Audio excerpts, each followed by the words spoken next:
যদি কারো মোবাইলে এই অনলাইন ক্যাসিনোর কোনো অ্যাপস পাওয়া যায় সেটাই তাকে শাস্তি দেওয়ার জন্য যথেষ্ট। 2 বছরের কারাদণ্ড এবং 1 কোটি টাকা আর্থিক জরিমানা অথবা উভয় দণ্ডে দণ্ডিত হবে। যারা খেলবেন এই অনলাইন ক্যাসিনোতে, যারা মনে করবেন যে এটা লটারির মতো টাকা উৎপাদনের একটা ভালো জায়গা, টাকা পাওয়ার জায়গা, তারা যেন দুবার ধর্মের কথা যদি বলি, দেশের আইনের কথা যদি বলি, কোথাও যেটাকে অ্যালাউ করে না সেই কাজটা করে আমরা এরকম দণ্ডে দণ্ডিত হতে যাব না।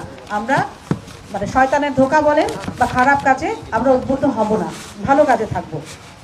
এই জন্য আমার অনুরোধ, আপনার সন্তান সহ আত্মীয় স্বজন যাতে অনলাইন জুয়ায় সম্পৃক্ত না হয় সে ব্যাপারে নিজেরা সতর্ক থাকবেন, সচেতন থাকবেন, পাশাপাশি আত্মীয় স্বজন এবং সন্তানদেরকে সতর্ক করবেন।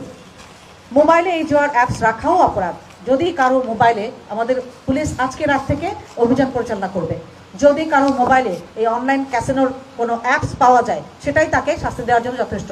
পুলিশ তাকে অ্যারেস্ট করবে, কোর্টে সোপর্দ করবে এবং তারপরে তার যে পানিশমেন্ট, এই যে বললাম 2 বছরের কারাদণ্ড এবং 1 কোটি টাকা আর্থিক জরিমানা অথবা উভয় দণ্ডে দণ্ডিত হবে। এই জন্য সবার মাধ্যমে আমি মেহেরপুর জেলার যারা অধিবাসী আছেন জানাতে চাই, আপনারা সচেতন হয়ে যান। যদি কারো অ্যাপসে থাকে, অনলাইন ক্যাসিনো খেলার জন্য যে অ্যাপস থাকে সেগুলো যদি থাকে ডিলিট করে দেন। আমরা আজকে থেকে অভিযান পরিচালনা করবো, ধরা পড়লে তখন আমাদের কাছে অনুনয় বিনয় করে আর কোনো লাভ হবে না।